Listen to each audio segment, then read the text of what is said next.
Audiobook da Revista Espírita de 1861. Jornal de Estudos Psicológicos. Quarto ano, 1861. Abril, item 2. Sr. Louis Jordan e o Livro dos Espíritos.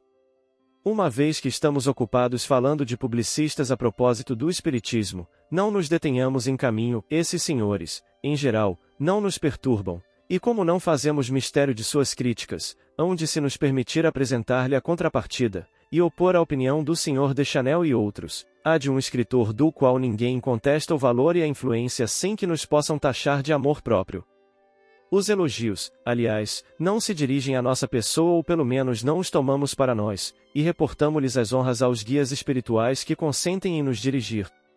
Não saberíamos, pois, nos prevalecer do mérito que se pode encontrar em nossos trabalhos, aceitamos os elogios, não como indício do nosso valor pessoal, mas como consagração da obra que empreendemos, obra que, com a ajuda de Deus, esperamos levar a bom fim, porque não estamos no fim, e o mais difícil não foi feito. Sob esse aspecto a opinião do Sr. Louis Jordan é de um certo peso, porque se sabe que ele não fala levianamente por falar, ou enche colunas com palavras, certamente, ele pode se enganar como um outro, mas, em todos os casos, sua opinião é sempre conscienciosa. Seria prematuro dizer que o Sr. Jordan é um adepto confesso do Espiritismo, ele mesmo declarará que nada viu, não estar em relação com nenhum médium, julga a coisa segundo o seu sentimento íntimo, e como ele não toma seu ponto de partida na negação da alma e de toda a força extra-humana, vê na doutrina espírita uma nova fase do mundo moral e um meio de explicar o que até então era inexplicado, ora, admitindo a base, sua razão não se recusa de nenhum modo em admitir as consequências, ao passo que o Sr. Figuier não pode admitir essas consequências, desde que ele rejeita o princípio fundamental. Não tendo tudo estudado, tudo aprofundado nesta vasta ciência, não se admira de que as suas ideias não estejam fixadas sobre todos os pontos, e, por isso mesmo certas questões devem lhe parecer ainda hipotéticas, mas um homem de senso não diz, e eu não compreendo, portanto, isso não é, diz ao contrário, e eu não sei, porque não aprendi, mas eu não nego. Por causa disso, o homem sério não se satisfaz sobre uma questão que toca os mais graves interesses da humanidade, e o homem prudente se cala sobre o que ignora, de medo que os fatos venham, como em tantos outros, dar um desmentido às suas negações, e que se não lhe oponham este irresistível argumento, falais daquilo que não sabeis. Passando, pois, sobre as questões de detalhes para as quais confessa a sua incompetência, ele se limita à apreciação do princípio, e esse princípio, apenas raciocinando-o, falo admitir-lhe a possibilidade, assim como isso ocorre diariamente. O Sr. Jordan primeiro publicou um artigo sobre o Livro dos Espíritos, em O Causir, no 8, abril de 1860, eis disso um ano e dele não falamos ainda nesta revista, prova de que não estamos muito empenhados em nos prevalecer dos elogios, ao passo que citamos textualmente, ou indicamos, as mais amargas críticas, prova também de que não tememos a sua influência. Esse artigo está reproduzido em sua nova obra, De um Filósofo ao Canto da Lareira, 1, volume em 12, preço 3 francos. Casa Dentu, da qual forma um capítulo. Dela extraímos as passagens seguintes. Prometi formalmente retornar sobre um assunto do qual disse apenas algumas palavras, e que merece uma atenção toda particular, é o Livro dos Espíritos, contendo os princípios da doutrina e da filosofia espíritas. A palavra pode vos parecer bárbara, mas, que fazer? As coisas novas são necessárias palavras novas. As mesas girantes conduziram ao Espiritismo, e estamos hoje de posse de uma doutrina completa, inteiramente revelada pelos Espíritos, porque o Livro dos Espíritos não foi feito pela mão do homem. O Sr. Allan Kardec se limitou a colecionar e pôr em ordem as respostas dadas pelos Espíritos às inumeráveis perguntas que lhes foram colocadas, respostas breves, que nem sempre satisfazem a curiosidade do perguntador, mas que, consideradas em seu conjunto, constituem com efeito uma doutrina, uma moral. E quem sabe? Talvez uma religião. Julgai-o vós mesmos. Os Espíritos se explicaram claramente sobre as causas primeiras, sobre Deus e o infinito, sobre os atributos da divindade. Eles nos deram os elementos gerais do universo, o conhecimento do princípio das coisas, as propriedades da matéria. Disseram os mistérios da criação, a formação dos mundos e dos seres vivos, as causas e as diversidades das raças humanas. Daí ao princípio vital não havia senão um passo, e nos disseram o que era o princípio vital, o que eram a vida e a morte, a inteligência e o instinto. Depois, levantaram o véu que esconde o mundo espírita, quer dizer, o mundo dos espíritos, e nos disseram qual era a sua origem e qual era a sua natureza, como se encarnam e qual era o objetivo dessa encarnação, como se efetuava o retorno da vida corporal para a vida espiritual, espíritos errantes, mundos transitórios, percepções, sensações e sofrimentos dos espíritos, relações de além-túmulo, relações simpáticas e antipáticas dos espíritos, retomo à vida corporal, emancipação da alma, intervenção dos espíritos no mundo corpóreo, ocupação e missão dos espíritos, nada nos foi ocultado. Eu disse que os espíritos estavam ocupados em fundar não só uma doutrina e uma filosofia, mas também uma religião. Com efeito, eles elaboraram um código de moral onde se encontram formuladas leis cuja sabedoria me parece muito grande, e, para que nada lhe falte, disseram quais seriam as penas e os gozos futuros, o que seria necessário entender por estas palavras, paraíso, purgatório e inferno. É, como se vê, um sistema completo, e não experimento nenhum embaraço para reconhecer que se esse sistema não tem a coesão poderosa de uma obra filosófica, se contradições se manifestam aqui e ali, é pelo menos muito notável pela sua originalidade, pela sua alta importância moral, pelas soluções inesperadas que dá às delicadas questões que, em todos os tempos, inquietaram ou preocuparam o espírito humano. Sou completamente estranho à escola espírita, não conheço nem os seus chefes, nem os seus adeptos, nunca vi funcionar a menor mesa girante, não tive nenhuma relação com nenhum médium, não fui testemunha de nenhum desses fatos sobrenaturais ou miraculosos, dos quais encontro os relatos incríveis nessas coletâneas espíritas que me foram enviadas. Não afirmo e nem recuso absolutamente a comunicação dos espíritos, eu creio a priori que essas comunicações são possíveis e a minha razão, com isso, não está de nenhum modo alarmada. Não tenho necessidade, para nisso crer, da explicação que me deu recentemente o meu sábio amigo, Sr. Louis Figuier, sobre esses fatos que ele atribui à influência magnética dos médiuns. Não vejo nada de impossível em que relações se estabeleçam entre o mundo invisível e nós. Não me pergunteis o como e o porquê, disso nada sei, isto é assunto de sentimento e não de demonstração matemática. É, pois, um sentimento que exprimo, mas um sentimento que nada tem de vago e toma em meu espírito, e em meu coração, formas bastante precisas. Se pelo funcionamento dos nossos pulmões, aurimos no espaço infinito que nos cerca os fluidos, os princípios vitais necessários à nossa existência, é bem evidente que estamos em relação constante e necessária com o mundo invisível. Esse mundo está povoado de espíritos errantes, como almas em pena e sempre prontas a responder aos nossos chamados. Aí está o que é mais difícil de admitir, mas também o que seria mais temerário negar absolutamente. Sem dúvida, não temos dificuldade em crer que todas as criaturas de Deus não se parecem aos tristes habitantes de nosso planeta. Somos bastante imperfeitos, estamos submetidos a necessidades bastante grosseiras para que não seja difícil imaginar que existem seres superiores que não sofram nenhuma pena corpórea, seres radiantes e luminosos, espírito e matéria como nós, mas espírito mais sutil e mais puro, matéria menos densa e menos pesada, mensageiros fluídicos que unem entre eles os universos, sustentam, encorajam os astros e as raças diversas que os povoam no cumprimento de sua tarefa. Pela aspiração e a respiração estamos em relação com toda a hierarquia dessas criaturas, desses seres dos quais não podemos compreender mais a existência, que não podemos nos representar a sua forma. Não é, pois, absolutamente impossível que alguns desses seres entrem acidentalmente em relação com os homens, mas o que nos parece pueril, é que lhe falta o concurso material de uma mesa, de uma prancheta ou de um médium qualquer, para que essas relações se estabeleçam. De duas coisas uma, ou essas comunicações são úteis, ou elas são ociosas. Se são úteis, os espíritos não devem ter necessidade de serem chamados de modo misterioso, de serem evocados e interrogados para ensinarem aos homens o que lhe importa saber. Se são ociosas, por que a elas recorrer? Não tenho nenhuma repugnância em admitir essas influências, essas inspirações, essas revelações, se quereis. O que rejeito absolutamente, é que, sob o pretexto de revelação, venham me dizer, e Deus falou, portanto ide vos submeter.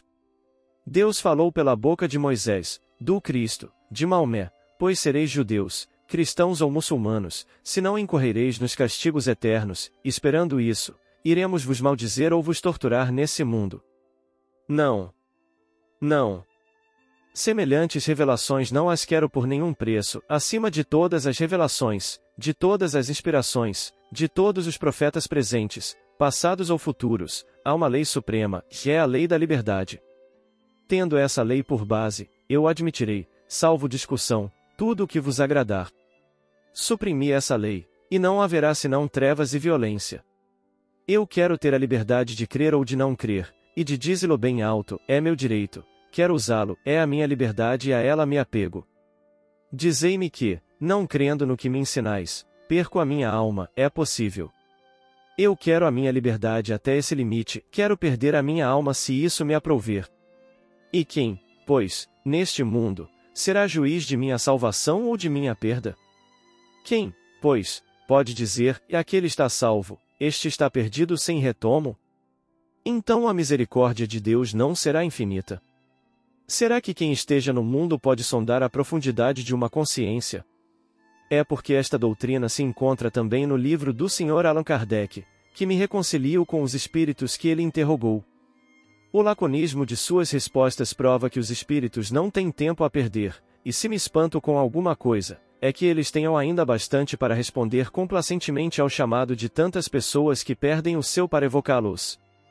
Tudo o que dizem, de um modo mais ou menos claro, mais ou menos sumário, os espíritos dos quais o Sr. Allan Kardec coligiu as respostas, foi exposto e desenvolvido com uma notável limpidez por Michel que me parece ser, longe disso, o mais avançado e o mais completo de todos os místicos contemporâneos. Sua revelação é, ao mesmo tempo, uma doutrina e um poema, doutrina santa e fortificante, poema brilhante. A única vantagem que encontro nas perguntas e respostas que o Sr. Allan Kardec publicou, é que elas se apresentam sob uma forma mais acessível para a grande massa dos leitores, e das leitoras sobretudo, as principais ideias sobre as quais importa chamar a sua atenção. Os livros de Michel não são de leitura fácil, exigem uma atenção de espírito muito sustentada. O livro do qual falamos, ao contrário, pode ser uma espécie de vade-mecum, é tomado, deixado e aberto não importa onde, e súbito a curiosidade é despertada. As perguntas dirigidas aos espíritos são aquelas que nos preocupam a todos, as respostas são, algumas vezes, muito fracas, outras vezes elas condensam em poucas palavras a solução dos problemas mais difíceis, e sempre oferecem um vivo interesse ou salutares indicações. Eu não sei de curso de moral mais atraente, mais consolador, mais encantador do que aquele. Todos os grandes princípios sobre os quais se fundam as civilizações modernas ali estão confirmados, e notadamente o princípio dos princípios e a liberdade. O espírito e o coração dali saem serenos e fortificados. São sobretudo os capítulos relativos à pluralidade dos sistemas, à lei do progresso coletivo e individual, que têm uma atração e um encanto poderosos. Para mim, os espíritos do Sr. Allan Kardec nada me ensinaram sob este aspecto. Há muito tempo que creio firmemente no desenvolvimento progressivo da vida através dos mundos, que a morte é o limiar de uma existência nova, cujas provas são proporcionais aos méritos da existência anterior. De resto, a velha fé gaulesa, era a doutrina druida, e os espíritos nada inventaram nisso, mas o que eles acrescentaram foi uma série de deduções e de regras práticas, excelentes na conduta da vida. Sob esse aspecto, como sob muitos outros, a leitura desse livro, independentemente do interesse e da curiosidade que a sua origem excita, pode ter um alto caráter de utilidade para os caracteres indecisos, para as almas mal consolidadas que flutuam nos limites da dúvida. A dúvida é o pior dos males. É a mais horrível das prisões, é preciso sair dela a todo preço. Esse livro estranho nisso ajudará mais de um e mais de uma a consolidar a sua vida, a romper os ferrolhos de sua prisão, precisamente porque ele é apresentado sob uma forma mais simples e elementar, sob a forma de um catecismo popular que todo mundo pode ler e compreender. Depois de citar algumas questões sobre o casamento e o divórcio, que acha um pouco pueris e não estão tratadas a seu gosto, o Sr. Jordan termina assim, e eu me apresso em dizer, entretanto, que todas as respostas dos espíritos não são tão superficiais como aquelas de que acabo de falar. É o conjunto desse livro que é notável, é o dado geral que está marcado com uma certa grandeza e uma originalidade muito viva. Que ela emane ou não de uma fonte extranatural, a obra é impressionante a mais de um título, e foi só por isso que me interessou vivamente, e estou fundado a crer que ela pode interessar a muitas pessoas. Resposta: o Sr. Jordan faz uma pergunta, ou antes, uma objeção necessariamente motivada pela insuficiência de seus conhecimentos sobre a matéria. Não é, pois, absolutamente impossível, disse ele, que alguns desses seres entrem acidentalmente em relação com os homens, mas o que nos parece pueril é que falte o concurso material de uma mesa, de uma prancheta ou de um médium qualquer para que essas relações se estabeleçam. De duas coisas uma, ou essas comunicações são úteis, ou elas são ociosas. Se são úteis, os espíritos não devem ter necessidade de ser chamados de modo misterioso, de ser evocados para ensinarem aos homens o que lhes importa saber. Se elas são ociosas, por que a elas recorrer? Em seu Filosofia ao Coindou leu, acrescenta a esse respeito, eis um dilema do qual a escola espírita terá dificuldade para sair. Não, certamente, não tem dificuldade para disso sair, porque há muito tempo colocou e, há muito tempo também o resolveu, e se não o foi para o Sr. Jordan, é porque ele não sabe tudo. Ora, cremos que se tivesse lido o livro dos médiuns, que trata da parte prática e experimental do espiritismo, teria sabido a que se ater sobre esse ponto. Sim, sem dúvida, seria pueril, e essa palavra empregada por conveniência pelo Sr. Jordan seria muito fraca. Dizemos que seria ridículo, absurdo e inadmissível senão pelas relações tão graves como aquelas do mundo visível e do mundo invisível, se os espíritos tivessem necessidade, para nos transmitir os seus ensinamentos, de um utensílio tão vulgar quanto uma mesa, uma cesta ou uma prancheta, porque se seguiria que aquele que estivesse privado desses acessórios estaria também privado de suas lições. Não, isso não é assim, não sendo os espíritos senão as almas dos homens despojadas do envoltório grosseiro do corpo. Há espíritos desde que há homens no universo, não dizemos sobre a terra, esses espíritos compõem o mundo invisível que povoa os espaços, que nos cerca, no meio do qual vivemos sem disso desconfiar, como vivemos, sem disso desconfiar igualmente, no meio do mundo microscópico. De todos os tempos, esses espíritos exerceram a sua influência sobre o mundo visível. De todos os tempos, aqueles que são bons ou sábios, ajudaram o gênio pela inspiração, ao passo que outros se limitam a nos guiar nos atos ordinários da vida, mas essas inspirações, que ocorrem pela transmissão do pensamento, são ocultas e não podem deixar nenhum traço material. Se o espírito quer se manifestar de maneira ostensiva, é necessário que ele atue sobre a matéria, se quer que o seu ensino, em lugar de ter o vago e a incerteza do pensamento, tenha a precisão e a estabilidade, lhe são necessários sinais materiais. Para isso, que nos permitam a expressão, ele se serve de tudo o que lhe cai sob a mão, contanto que esteja em condições apropriadas à sua natureza. Ele se serve de uma pena, ou de um lápis, se quer escrever, de um objeto qualquer, mesa ou panela se quer bater, sem que, com isso, seja humilhado. Há algo mais vulgar do que uma pena de pato? Não é com isso que os grandes gênios legam as suas obras-primas à posteridade? Tirai-lhes todo o meio de escrever, que farão? Eles pensam, mas os seus pensamentos se perdem se ninguém os recolhe. Suponde um literato maneta, como resolve isso? Tem um secretário que escreve sob o seu ditado. Ora, como os espíritos não podem ter a pena sem intermediário, fazem-na ter por aquele que se chama um médium, que inspiram e dirigem. Esse médium, às vezes, age com conhecimento de causa, que é o médium propriamente dito, de outras vezes atua de maneira inconsciente da causa que o solicita, e é o caso de todos os homens inspirados que, assim, são médiums sem o saberem. Vê-se, pois, que a questão das mesas e pranchetas é inteiramente acessória em lugar de ser a coisa principal. Como creem aqueles que disso não sabem mais, elas foram o prelúdio dos grandes e poderosos meios de comunicação, como o alfabeto foi o prelúdio da leitura corrente. A segunda parte do dilema não é menos fácil de se resolver. Se essas comunicações são úteis, disse o Sr. Jordan, os espíritos não devem ter necessidade de ser chamados de modo misterioso, de ser evocados. Digamos primeiro que não nos compete regular o que se passa no mundo dos espíritos, que não nos cabe dizer, as coisas devem ou não devem ser de tal ou de tal modo, porque isso seria querer reger a obra de Deus. Os espíritos consentem em nos iniciar em parte quanto ao seu mundo, porque esse mundo será o nosso. Talvez amanhã, cabe a nós tomá-lo como ele é, e, se não nos convém, isso não será nem mais nem menos, porque Deus não o mudará por nós. Isto posto, apressemo-nos em dizer que nunca houve evocações misteriosas e cabalísticas, tudo se faz simplesmente, à luz e sem fórmula obrigatória. Aqueles que creem essas coisas necessárias, ignoram os primeiros elementos da ciência espírita. Em segundo lugar, e se as comunicações espíritas não pudessem existir senão em consequência de uma evocação, seguir-se-ia que elas seriam o privilégio daqueles que sabem evocar, e que a imensa maioria daqueles que delas jamais ouviram falar estaria privada de fazê-lo. Ora, isso estaria em contradição com o que dissemos ainda há pouco das comunicações ocultas e espontâneas. Essas comunicações são para todo o mundo, para o pequeno como para o grande, o rico como para o pobre, o ignorante como o sábio. Os espíritos que nos protegem, os parentes e os amigos que perdemos, não têm necessidade de ser chamados, eles estão junto de nós, e, embora invisíveis, nos cercam com a sua solicitude, só o nosso pensamento basta para atraí-los, provando-lhes a nossa afeição, porque, se não pensamos neles, é bastante natural que eles não pensem em nós. Então, direis, por que evocar? Ei-lo.